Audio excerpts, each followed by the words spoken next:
برنامجkii la keenay oo sharcigii baarlamaanka uu soo gudbi jiray 2017kii dadkii waxaan ahaa diidanaa dhammaantiin wada salaamaya shuyuukhdeena aniga waxaan rabaa wax yar oo kooban inaan ka hadlo arrintii maalinkii dhaweyto oo ahaa shirkii tacadiyaadka daahfurkii ololaha 16 maalmood ee u dhaqdhaqaaqayay tacadiyaadka ka dhan haweenka iyo carruurta kaasoo ahaa mid international ah hadal wuxuu ahaa badan oo laga wada hadlayay dumar badanna ay ka hadleen oo si aad u khaldan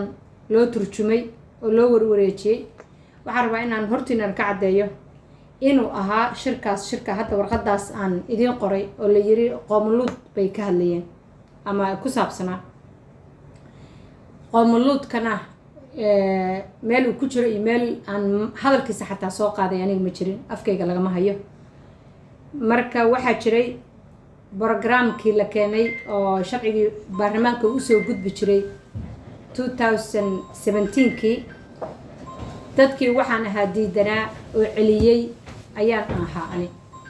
markhaantigiisina waxaa joogay xildhibaan wasiir hore oo xildhibaan ila ahaayo ila joogay golaha sidaas ayay ahayd